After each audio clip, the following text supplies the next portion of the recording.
गुरु प्यारी साध संगत जी, राधा स्वामी। प्यारी साध संगत जी, आप सभी को प्रणाम और आप सभी के भीतर बैठे कुल मालिक को प्रणाम। स्मरण रहे, विचार रोग है, क्योंकि विचार के कारण हमारे जीवन में बेचैनी पैदा होती है, हमारे जीवन में अशांति आती है और तनाव आता है। जब तक भीतर विचार चल रहे हैं तब तक हमें शून्य की खबर नहीं लगती, तब तक हमें समाधि की खबर नहीं लगती। और ऐसा भी नहीं है कि हमें मौन होने के लिए या शून्य होने के लिए कोई प्रयास करना पड़ेगा, हमारी चित्त की ही अवस्था है। पर क्योंकि भीतर निरंतर विचारों की तरंगें उठती रहती हैं, विचार उठते रहते हैं, इस कारण हमें चित्त की उस अवस्था का कोई बोध नहीं हो पाता जो कि शून्य और मौन अवस्था है। हमें उस अवस्था तक ही पहुंचना है ताकि उस शून्य में हम अपने भीतर गूंजते उस संगीत को सुन सकें, उस शब्द को सुन सकें जिससे लिव जोड़कर हमारा मालिक से मिलाप होता है। चित्त की दो अवस्थाएं हैं, एक तरंगायित चंचल वही विचार है, दूसरी शांत शून्य मौन वही भाव वही समाधि की अवस्था है। चित्त दोनों अवस्थाओं में हो सकता है, पर साधारणतः चित्त विचार की अवस्था में होता है, क्योंकि वासना की हवाएं बह रही हैं। झील में तरंगें उठती हैं हवाओं के कारण, हवाओं के थपेड़े झील को डमाडोल कर देते हैं। ऐसे ही चित्त तरंगित होता है वासनाओं की हवाओं के कारण। यह पाऊं वह पाऊं, ऐसा हो जाऊं वैसा हो जाऊं, ये सब वासनाएं हैं। वह जो भीतर निरंतर कुछ होने की, कुछ पाने की तीव्र ज्वाला जल रही है, वही तरंगित करती है। उसके कारण ही भीतर विचार उठते रहते हैं। जैसे ही वासना चली जाती है, हवाएं बंद हो जाती हैं, झील शांत हो जाती है, भाव समझ जाता है। इसलिए समस्त ज्ञानियों ने, संत महात्माओं ने हमें यह उपदेश दिया है कि वासना को समझ लो तो सब समझ में आ जाएगा। क्योंकि जिसने वासना को समझ लिया उसने अपने भीतर विक्षिप्तता के पैदा होने का मूल कारण समझ लिया। किस कारण उसके भीतर विचार उठते हैं, बेचैनी पैदा होती है, दुख पैदा होता है, वह उस मूल कारण को समझ जाता है। और जिसे समझ में आ गया मूल कारण, वह उसे फिर सहयोग नहीं देगा। कौन पड़ा रहना चाहता है निरंतर ही बेचैनी में? कोई भी नहीं पड़ा रहना चाहता, पर क्योंकि यह खबर नहीं कि यह बेचैनी किस कारण से पैदा होती है, इसलिए हम उस बेचैनी में ही सदा पड़े रह जाते हैं। हम बाहर से तो बड़े बंदोबस्त करते हैं कि किसी तरह हम अपने आप को शांत कर सकें, अपनी बेचैनी दूर कर सकें, पर कोई उपाय हमें शांति में पहुंचाने में, हमें चैन पहुंचाने में सफल नहीं हो पाता है। बाहर का कोई उपाय हमें भाव की अवस्था तक नहीं पहुंचा पाता है। क्यों? क्योंकि हमारी सभी वासनाएं इस संसार से जुड़ी हुई हैं। कभी हम इस संसार में कुछ हासिल कर लेना चाहते हैं, कभी कुछ हासिल कर लेना चाहते हैं। निरंतर कुछ की मांग भीतर बनी रहती है। जब बाहर की ही मांग भीतर बनी हुई है तो बाहर के ही उपायों से भीतर उठती यह मांग थमेगी कैसे? भीतर उठती यह दौड़ थमेगी कैसे? जब तक बाहर ही बाहर भटकोगे, बाहर ही बाहर के उपाय करोगे, तब तक भीतर विचारों की ये तरंगें शांत ना होगी, तब तक समाधि की खबर ना लगेगी, उस शून्य की खबर ना लगेगी जहां पहुंचकर तुम अपने भीतर गूंजते शब्द को सुन सकते हो। विचार रोग है, क्योंकि निरंतर बेचैनी है, अशांति है और तनाव है। विचार के कारण ही तो आनंद नहीं अनुभव हो रहा है। आनंद उसी क्षण अनुभव हो जाता है जिस क्षण विचार विदा हो जाता है, और विचार तब तक विदा नहीं होगा जब तक भीतर वासना की हवाएं बहती हैं। वासना को समझो। वासना क्या है?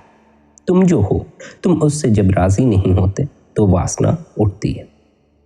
तुम जो हो, जब उससे राजी हो जाओ तो वासना विदा हो जाती है। तुम जैसे हो उससे ही संतुष्ट हो जाओ, और की मांग ना करो, तब वासना विदा हो जाएगी। जब तुम राजी हो जाओगे उसी से, जो है, तब विचार कहाँ चले गए इसकी कोई खबर भी ना लगेगी। तब भाव संभल जाएगा, विचार विदा हो जाएंगे। तब धीरे धीरे भाव का रस अनुभव होगा, और जब भाव का रस अनुभव होगा तो कौन विचार में जाना चाहेगा। एक बार यदि फूल तुम्हारे हाथ में लग जाए तो फिर कांटों को पकड़े रखने की क्या आवश्यकता रह जाए। लेकिन यह पूरा समाज, ये लोग तुम्हारे भीतर वासना को उत्तेजित करते हैं। बचपन से ही वासना की दीक्षा दी जाती है, महत्वाकांक्षा सिखाई जाती है। माता पिता चाहते हैं बच्चे कुछ हो जाएं, धन कमाएं, पद कमाएं, यश प्रतिष्ठा कमाएं, घर का नाम हो, कुल का नाम हो। तुम्हें वासनाएं पकड़ाई जाती हैं। छोटे छोटे बच्चे जिन्हें हम स्कूल भेजते हैं, हम उन्हें भी वासना की दीक्षा लेने भेजते हैं। 25 वर्ष, जीवन का 1/3 हिस्सा हम लोगों को महत्वाकांक्षा सिखाती है।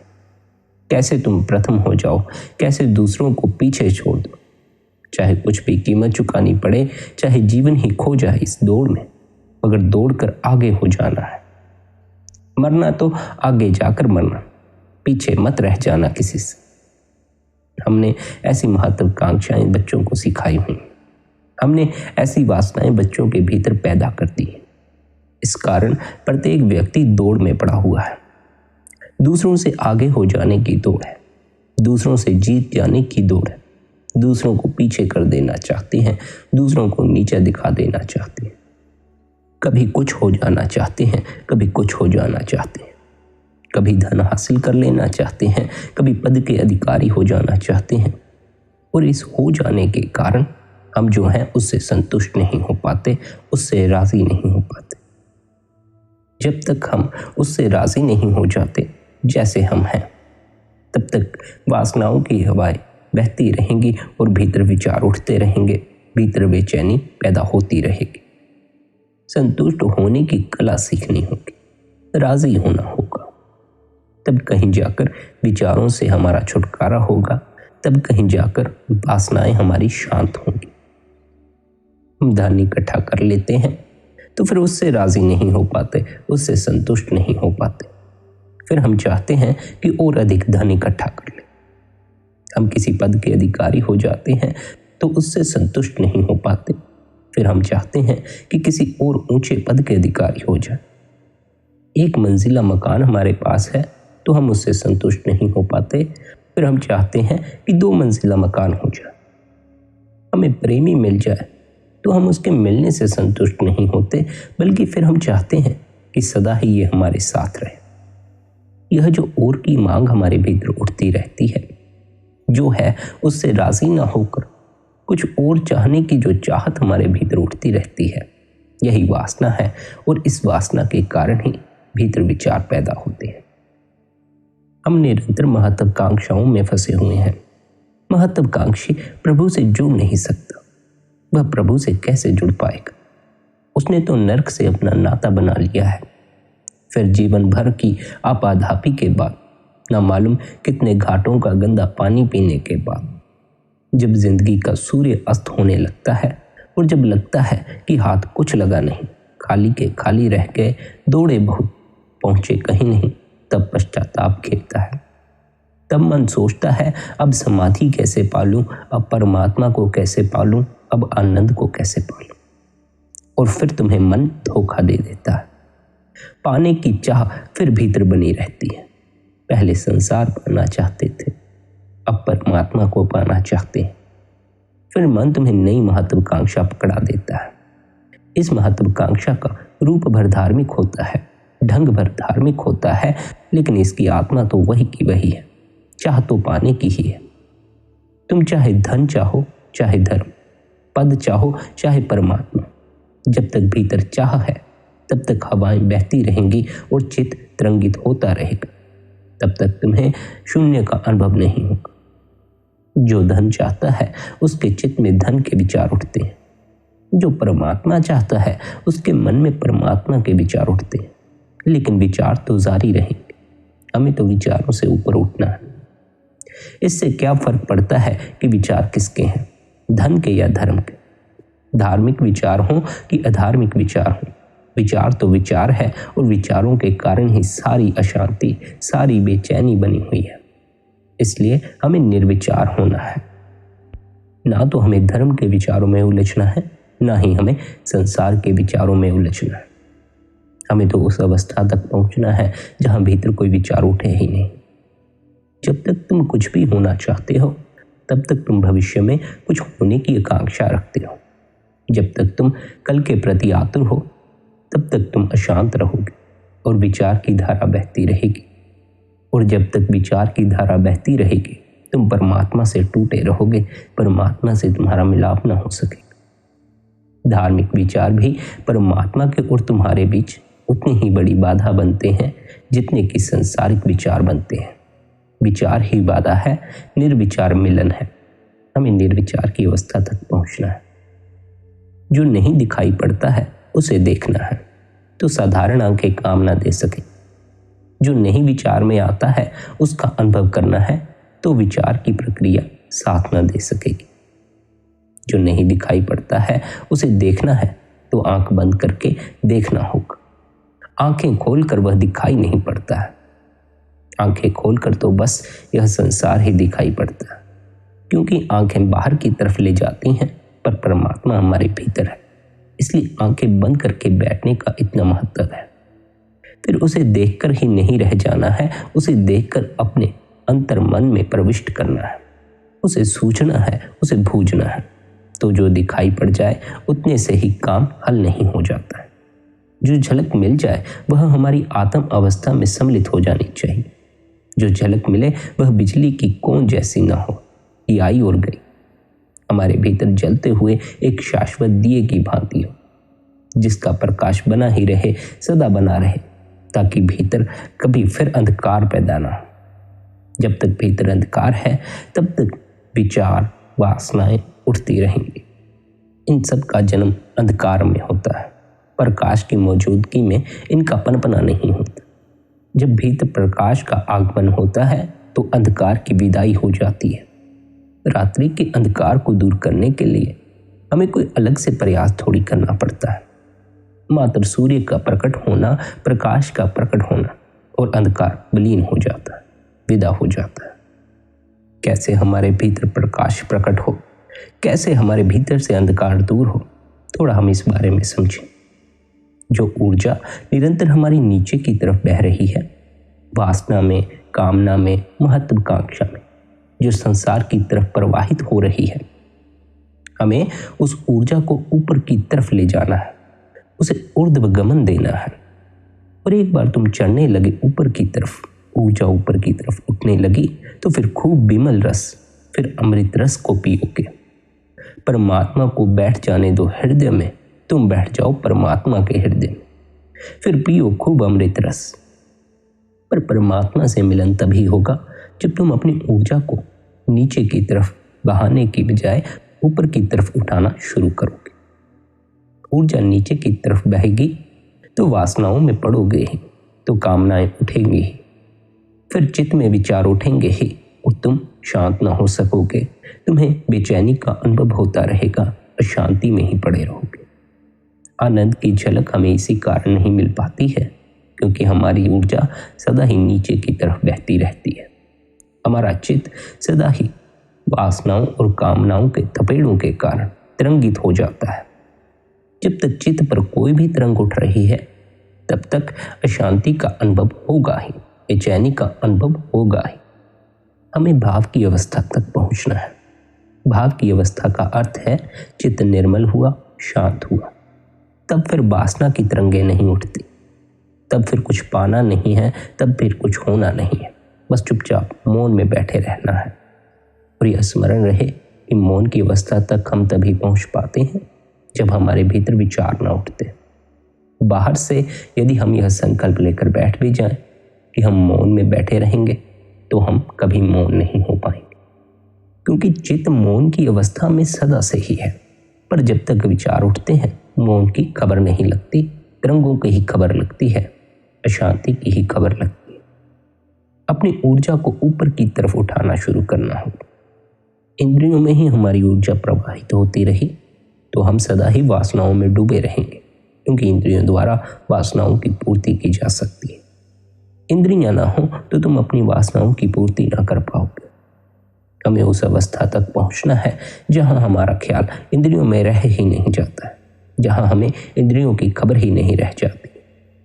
ऐसी दो अवस्थाएं हमारे जीवन में उपलब्ध होती हैं। एक तो तब जब मृत्यु हमें घेर लेती है, एक तो तब जब हम जीते जी मरकर मृत्यु का अनुभव करते हैं।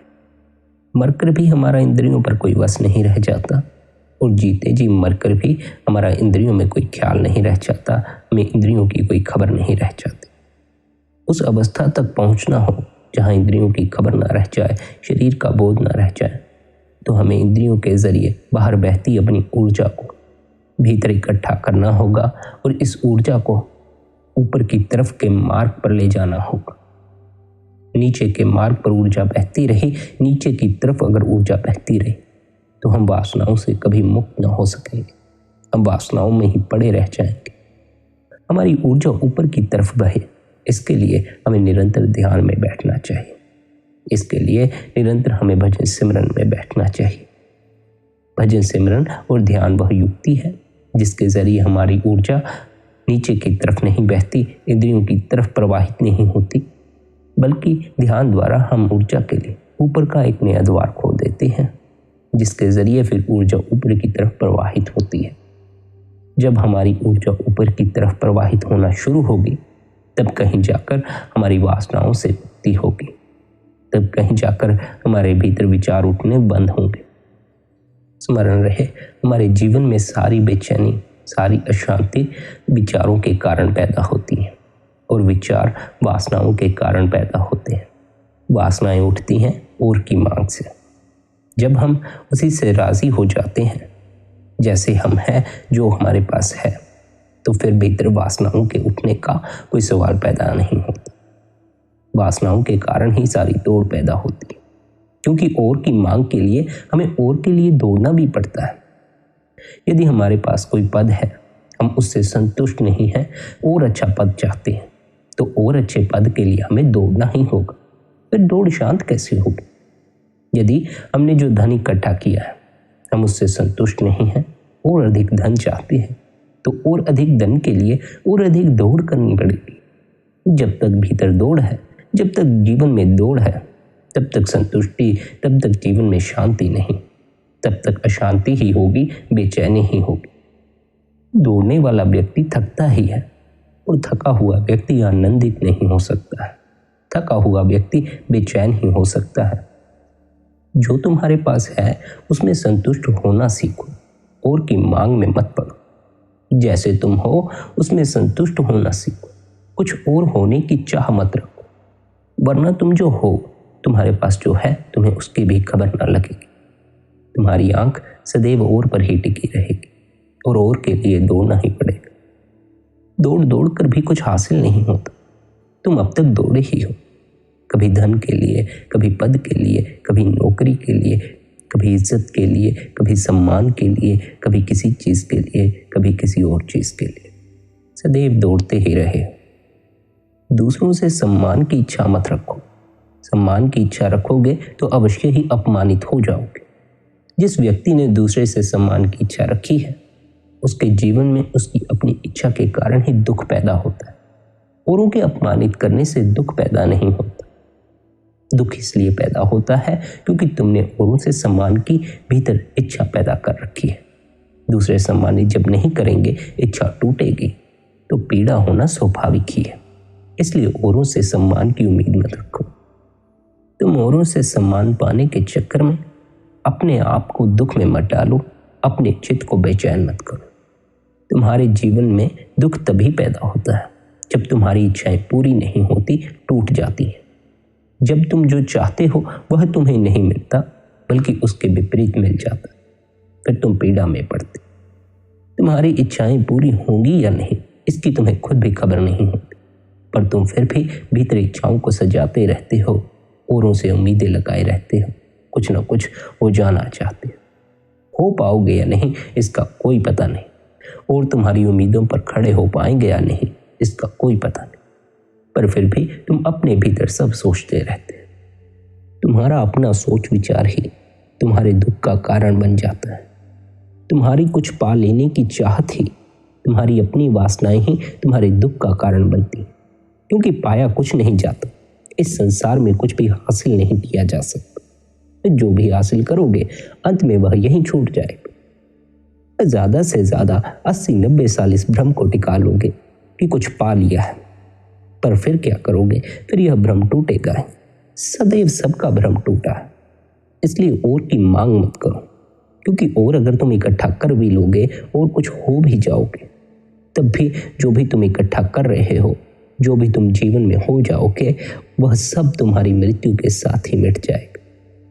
तुम्हारा लोगों ने सम्मान किया, तुमने अधिक धन इकट्ठा कर लिया, तुम बड़े ऊंचे पद के अधिकारी हो गए, इस सब का कोई मूल्य नहीं है जब तुम ही न रहो।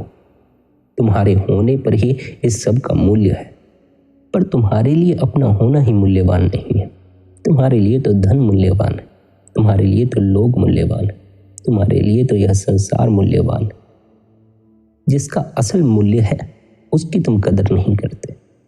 जिसका मूल्य तुम्हारे होने के कारण है उसका मूल्य तुम बड़ा आंकते हो। तुम्हारे बगैर जिसका कोई मूल्य न हो सकेगा, तुम्हें उसी का मूल्य मालूम पड़ता है। अपने मूल्य को पहचानो।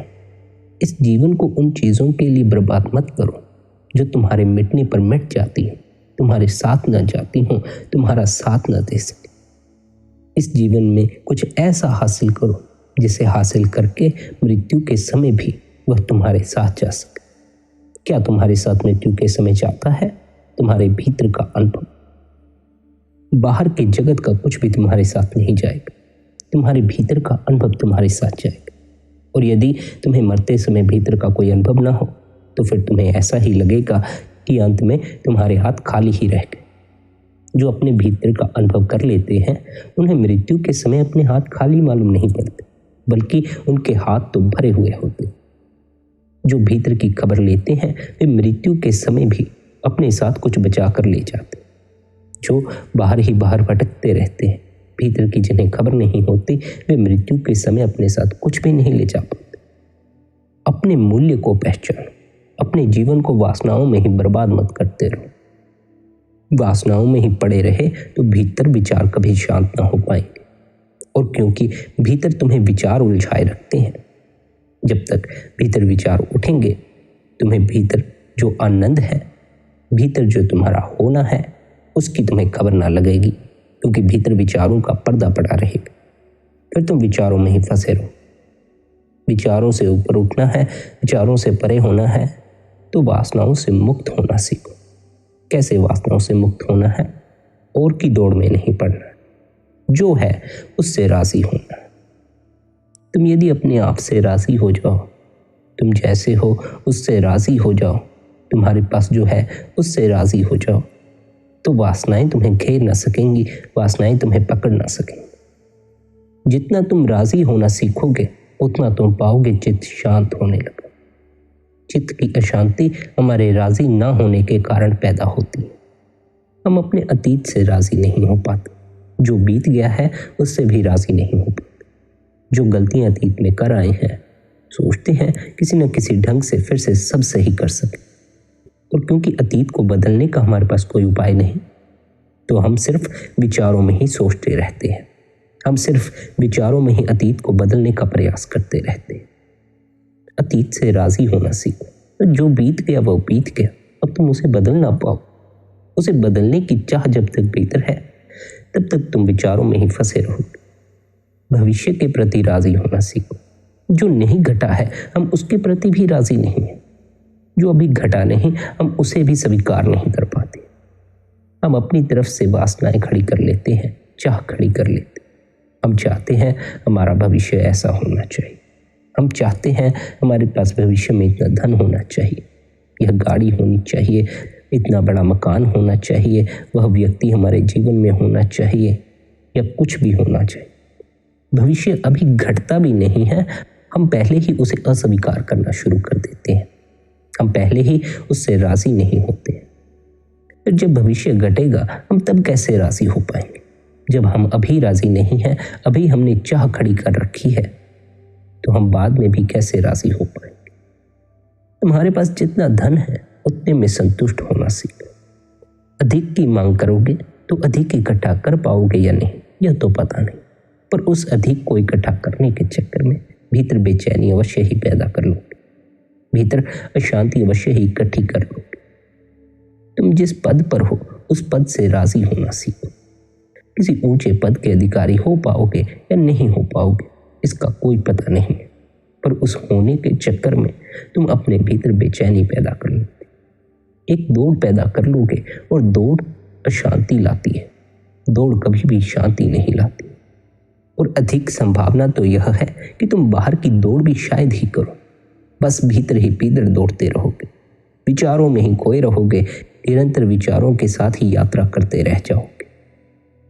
अगर तुम अपने जीवन के प्रति राजी हो सको तब कहीं जाकर परमात्मा की रजा में राजी हो पाओगे। जब तक तुम अपने से ही राजी नहीं, जब तक तुम अपने में ही संतुष्ट नहीं, तब तक तुम मालिक से भी कैसे राजी हो पाओगे? तब तक मालिक जो तुम्हें बख्श रहा है तुम उससे कैसे संतुष्ट हो पाओगे? यही तो कारण है कि हम मालिक की रजा में नहीं रह पाते, क्योंकि हम अपने से ही राजी नहीं तो परमात्मा से क्या राजी हो पाए। हमने जो खुद इकट्ठा किया है हम उससे ही संतुष्ट नहीं तो परमात्मा जो हमें देगा हम उससे कैसे संतुष्ट हो पाए।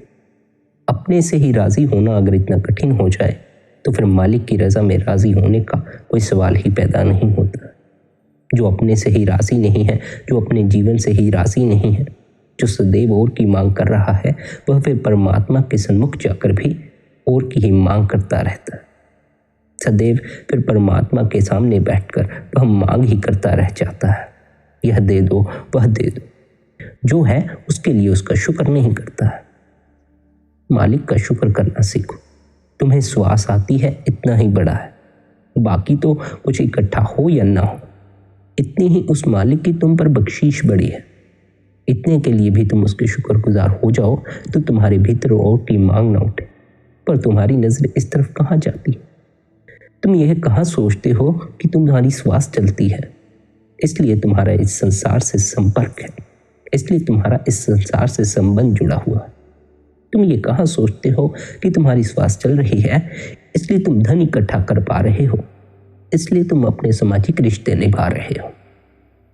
तुम्हारी श्वास चलती है इस कारण ही तुम्हारे विचार भी चलते हैं, इस कारण ही तुम इच्छाओं में भी रस ले पाते हो, वासनाओं में भी रस ले पाते हो। श्वास ना चले तो कुछ तुम्हारे काम ना पड़ सकेगा। श्वास सबसे अधिक मूल्यवान है, धन से, पद से, संसार से, रिश्तेदारों, रिश्तों से, हर एक चीज से अधिक मूल्यवान तुम्हारी चलती हुई श्वास है। पर तुम मालिक के लिए इसके शुक्रगुजार थोड़े होते हो। तुम इस तरफ कभी खबर भी नहीं करते। तुम तो मालिक से और की मांग करते हो। तुम तो यह कहते हो कि परमात्मा मेरी तरफ नजर नहीं करता, परमात्मा मुझे कुछ नहीं देता, मेरी मांग पूरी नहीं करता। कभी गौर करके देखोगे तो पाओगे उस मालिक ने तुम्हें यह शरीर भी दे रखा है, श्वास भी दे रखी है। तुम अपने से ना तो श्वास ला सकते हो, ना अपने से अपना शरीर निर्मित कर पाओगे। एक बार यह छूटा तो सब छूट, फिर तुम्हारे बस कुछ ना रह जाएगा। पर फिर भी तुम अपनी वासनाओं को अधिक मूल्यवान मानते हो उससे जो तुम्हें परमात्मा ने बख्शा हुआ है। तुम उसकी बख्शी हुई श्वास से भी राजी नहीं। तुम तो चाहते हो कि वह तुम्हें धनपति बना दे, तुम तो चाहते हो कि वह तुम्हें किसी ऊंचे पद का अधिकारी बना दे। तुम धनपति बनो या ऊंचे पद के अधिकारी बनो, बन तब तक ही सकोगे जब तक श्वास चलती, और श्वास कब थम जाए इसका कोई भरोसा नहीं। मृत्यु कभी भी उम्र नहीं देखती है। मृत्यु कभी नहीं देखती कि यह बच्चा है, जवान है या बूढ़ा है। मृत्यु तो बस अपने साथ बहा ले जाती है। जब तुम्हें भी ले जाएगी तब, जब तुम्हारी श्वास भी थम जाएगी तब क्या करोगे? कुछ न कर पाओगे। अतीत की गलतियां, भविष्य की चिंताएं सब यहीं पड़ी रह जाएंगे। एक बार यदि तुम्हारी श्वास छूटी तो तुम्हारा दुख, तुम्हारा सुख, तुम्हारे अपने, तुम्हारे सपने, तुम्हारी दुकान, तुम्हारा मकान, तुम्हारा काम, तुम्हारा नाम, तुम्हारा कल, तुम्हारा पल, तुम्हारे रोग, तुम्हारे भोग सब यहीं पड़ा रह जाए। कुछ भी तुम्हारा नहीं था, कुछ भी तुम्हारा नहीं है, कुछ भी तुम्हारा कभी नहीं होगा। तुम तुम्हारे हो, तुम्हारे अलावा तो तुम्हारा शरीर भी तुम्हारा नहीं। तुम कौन हो उसकी खबर लो, उसकी खोज करो।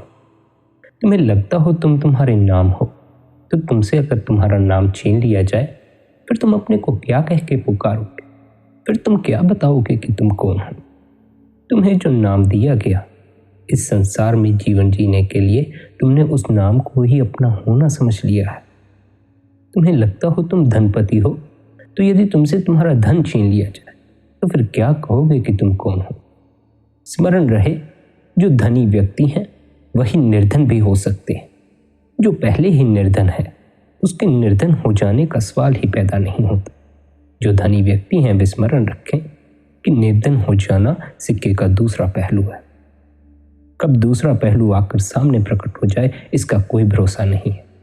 इसी कारण से तो धनी व्यक्ति को इतनी चिंता, इतने तनाव में अपना जीवन व्यतीत करना पड़ता है। हर पल डरा रहता है, हर पल छिन जाने का डर होता है, हर पल डर डर कर भीतर से ही सिकुड़ जाता है, चेहरे का नूर छिन जाता है, जीवन का आनंद चला जाता है। निर्धन व्यक्ति को निर्धन करने का कोई उपाय नहीं है, धनी व्यक्ति को निर्धन करने के अनेकों उपाय हैं। पर यह स्मरण रख लेना आवश्यक है कि तुम निर्धन भी तब तक ही हो सकते हो, तुम धनी भी तब तक ही हो सकते हो जब तक श्वास चलती है। श्वास चली गई तो ना तो निर्धन हो सकते हो ना धनी हो सकते, और एक दिन तो श्वास जाएगी। एक दिन तो तुम्हें सिक्के के दोनों पहलुओं को छोड़ जाना है। आवश्यकता यही है कि तुम अभी से इतना मोह में न पड़ो, इतनी दौड़ में न पड़ो। धन इकट्ठा करो, लेकिन उतना ही करो जितना कि तुम्हारे जीवन में चैन भी बनाए रखे, आनंद भी बनाए रखे। तुम्हें डर डर कर ना जीना पड़े। डर के कारण तुम भीतर से सिकुड़ जाओगे। जो व्यक्ति भीतर से सिकुड़ जाते हैं उनका परमात्मा से मिलाप नहीं हो पाता है, क्योंकि परमात्मा से मिलाप करने के लिए चाहिए आनंदित हृदय, प्रेम से भरा हुआ हृदय। सिकड़े हुए व्यक्ति आनंदित नहीं होते, सिकड़े हुए व्यक्ति प्रेमी नहीं हो पाते। डरा हुआ व्यक्ति तो अपने प्रेमी से भी डरता है, जबकि प्रेम में डर का सवाल ही पैदा नहीं होता। धन अपने साथ में सबसे अधिक डर, सबसे अधिक चिंता, सबसे अधिक दौड़ लेकर आता है, क्योंकि धन से हम बाहर के सुख के साधन इकट्ठे कर सकते हैं। लेकिन हमारी यही भूल है कि हम यह समझते हैं कि सुख बाहर से हासिल होता है। संतों ने हमें यही उपदेश दे रखा है कि सुख भीतर से हासिल होता है, हमें भीतर से हासिल करना।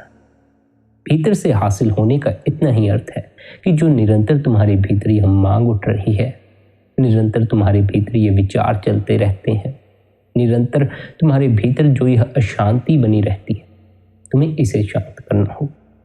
भीतर से चित्त शांत हो तभी तुम बाहर से भी आनंदित हो पाओ। भीतर से ही बेचैन हो तो बाहर से तुम सुख के अनेकों साधन इकट्ठे करते रहो, आनंदित न हो पाओगे। भीतर से यदि तुम निडर हो तो बाहर तुम सुरक्षा की फिक्र नहीं करते। भीतर से यदि तुम डरे हुए हो तो बाहर तुम्हें घड़ी घड़ी अपनी सुरक्षा का ख्याल सताता रहेगा। घड़ी घड़ी बचने के प्रयास में पड़े रहोगे, मौत से डरे डरे रहोगे। जो व्यक्ति मौत से डरता है वह भीतर से सिकुड़ जाता है। भीतर से जो व्यक्ति सिकुड़ चुके हैं उनका परमात्मा से मिलाप नहीं हो पाता। तुम्हें परमात्मा ने इतने प्यारे चेहरे दिए हैं, इतने प्यारे नैन दिए हैं, इतनी प्यारी मुस्कान दी है। तुम मुस्कुराकर उससे मिलो, तुम सदा ही उदास होकर उससे मिलते रहे। संसार में तो जब किसी से मिलते हो तो भले ही चेहरे पर झूठी मुस्कान रखनी पड़े, रख लेते हैं, पर जब परमात्मा के सामने पहुंचते हो तो वही दुख, वही तकलीफें लेकर उदास सा चेहरा लेकर बैठ जाते। चिंता और परेशानी तुम्हें जीवन में अवश्य ही महसूस होगी जब तक तुम भीतर से जुड़े नहीं। तुम भीतर जुड़ो। जब तुम भीतर की यात्रा पर चलो तो अवश्य ही तुम्हें एक एक क्षण में आनंद का अनुभव नहीं होगा। कुछ प्रयास तो करना ही पड़ेगा, कुछ समय तो अवश्य ही लगेगा। चिंता और परेशानी का तो कुछ समय तक अनुभव होगा ही, पर तुम पहले यह मांग मत रख के बैठ जाना कि परमात्मा मेरी चिंता परेशानी दूर करो, तब मैं भीतर की यात्रा पर चलूं। हम चाहते हैं कि पहले हमारे दुख दूर हो जाए, फिर हम परमात्मा की तरफ चलें, अंतस की यात्रा पर चलें। स्मरण रखो, तुम अगर जीवन में दुख भी भोग रहे हो तो इस कारण कि तुम्हारी श्वास चल रही है। कम से कम जिंदा हो, इतना ही काफी है। जो व्यक्ति शरीर के तल पर जीता है उसके लिए मात्र जीना ही काफी रहता है। वह तो यही चाहता है कि कभी मौत आए ही नहीं। तो अगर शरीर के तल पर तुम्हें मालिक निरंतर श्वास बख्श रहा है, अभी तक जी रहे हो, तो उसका शुक्र करने के लिए भजन बंदगी में बैठो, उसका शुक्र करने के लिए ध्यान में बैठो। कम से कम दुख ही भोगा, जिंदा तो हो, मरना तुम नहीं चाहते। कैसे भी जिंदा हो तो सही। भजन सिमरन में बैठो, ध्यान में बैठो तो उदास चेहरा लेकर मत बैठो, खुश होकर बैठो। उसका शुक्र करने के लिए बैठो कि वह श्वास बख्श रहा है। फिर तुम उसकी एवज में जो कर रहे हो, जो करना चाहते हो, वह कर पा रहे हो। भजन सिमरन में बैठो तो बेवजह खुश होकर बैठो। तुम ऐसे भाव से बैठो कि अब इतने समय के लिए मैं किसी चिंता, किसी दुख, किसी परेशानी की फिक्र नहीं करूंगा। उतने समय के लिए मैं आनंद भाव से बैठूंगा। ध्यान के बाद चिंता और परेशानी की फिक्र कर ले, फिर उस दुख की फिक्र कर ले। जब तुम निरंतर ध्यान में बैठोगे, भजन सिमरन में बैठोगे, तो एक ऐसी अवस्था आएगी जब तुम संसार में भी विचरोगे तो तुम्हें कोई चिंता, कोई परेशानी नहीं घेरेगी, कोई दुख नहीं घेरेगा। क्यों? क्योंकि तुम्हारे भीतर विचार शांत हो चुके होंगे। विचारों के कारण दुख पैदा होता है। जब तक तुम्हारा अंतस कंपन से भरा हुआ है, जब तक तुम्हारा अंतस स्थिर नहीं है, जब तक तुम्हें अपने भीतर कोई आनंद महसूस नहीं हो रहा, भीतर कोई खुशी महसूस नहीं हो रही, तब तक तुम बाहर ही बाहर इस संसार में जो मर्जी करते रहो। तुम पाओगे तुम्हें कुछ भी आनंदित न कर सका। तुमने जो किया वह उतना ही तुम्हारे ऊपर भार लाता रहा, पर तुम उस भार को भी हल्का करने का प्रयास बाहर ही बाहर करते हो, भीतर की तरफ नजर नहीं करते। तुम यह नहीं देखते कि महसूस आनंद तुम्हें भीतर नहीं होता, पर तुम आनंदित होने के प्रयास बाहर करते। विचार ठहरेंगे तो आनंद की अवस्था उपलब्ध होगी। जब तक विचार है तब तक दुख है, तब तक चिंता है। विचारों से मुक्त होना है तो अपनी वासनाओं को समझो। वासनाओं से मुक्त होना होगा। मुक्त होने का अर्थ मात्र इतना है कि तुम और की मांग में मत पड़ो। जो है तुम उसमें तृप्त होना सीखो, उसमें राजी होना सीखो। आवश्यकता अनुसार करो, लोभ वश मत करो। और की मांग लोभ के कारण पैदा होती है।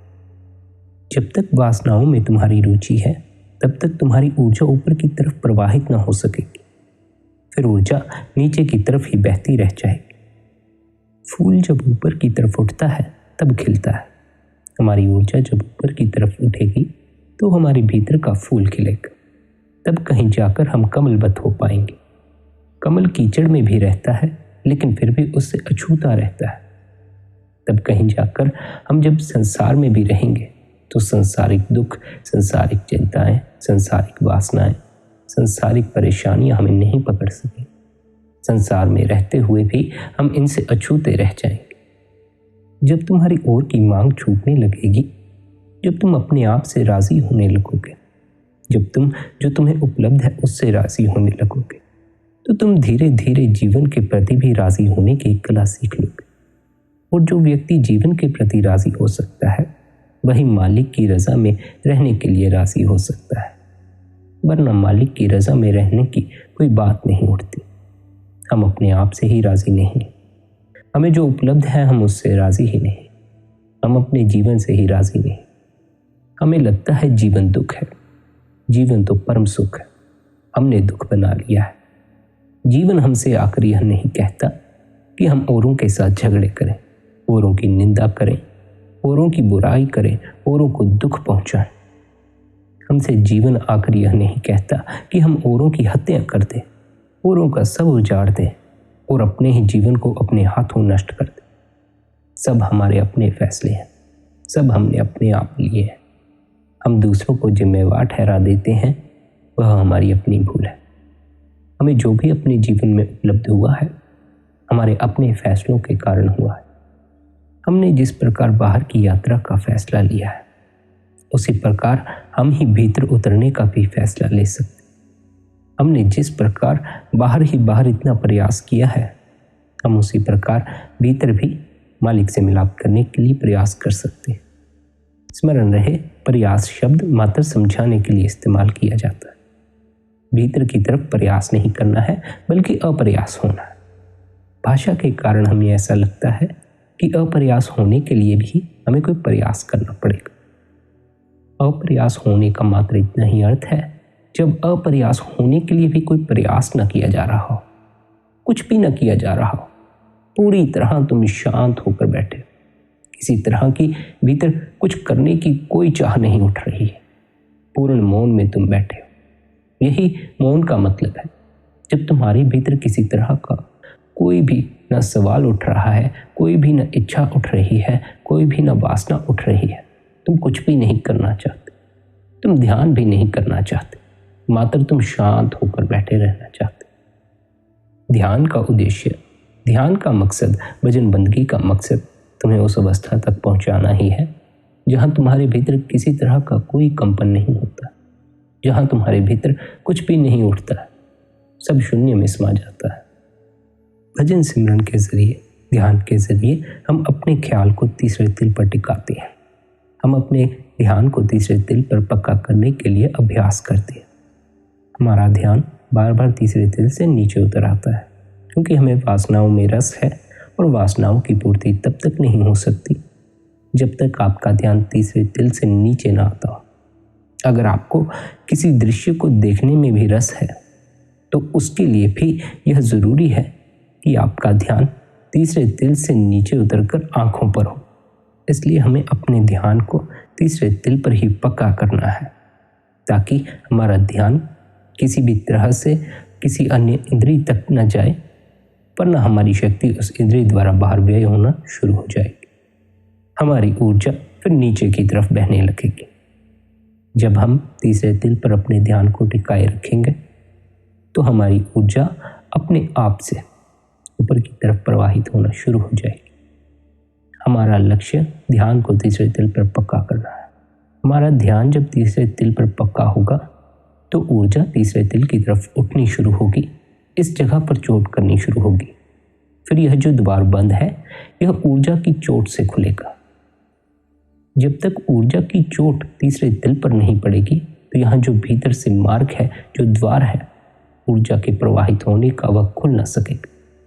ऊर्जा की चोट से ही द्वार खुलता है और ऊर्जा तब तक तीसरे तिल पर प्रवाहित ना हो सकेगी, इस द्वार पर चोट ना कर सकेगी जब तक आपका ध्यान तीसरे तिल पर पक्का नहीं है, क्योंकि ऊर्जा उसी तरफ प्रवाहित होती है जिस तरफ आपका ध्यान होता है।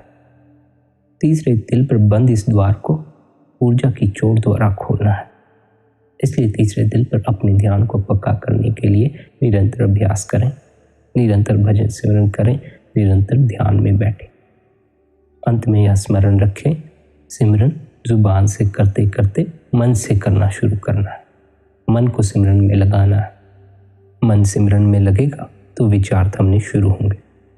मन जब तक सिमरन में नहीं लगा है तब तक विचार चलते रहेंगे, तब तक आप भी विचारों में खोए रहेंगे। मन सिमरन में होगा तो विचार पैदा नहीं होंगे, विचार थमने शुरू होंगे। तीसरे तिल पर अपने ध्यान को टिकाए रखें और सिमरन के शब्दों का जाप करते रहें। जैसे जैसे मन शांत होता जाएगा वैसे वैसे आपका ध्यान भी तीसरे तिल पर पक्का होता जाएगा। जैसे जैसे ध्यान पक्का होता जाएगा वैसे वैसे आपकी जीवन शक्ति ऊपर की तरफ उठनी शुरू होगी और इस तिल पर आपके ध्यान के टिके होने के कारण इस जगह पर जो भीतर से द्वार बंद है वहां चोट करने लगेगी। ऊर्जा की चोट से भीतर यह जो द्वार बंद है यह खुल जाता है। निरंतर अभ्यास करते रहें, निरंतर भजन सिमरन में बैठें। गुरु ने जो हिदायतें दी हैं उन पर अमल करें। अपना ख्याल रखें। आप सभी के भीतर बैठे कुल मालिक को प्रणाम। राधा स्वामी जी।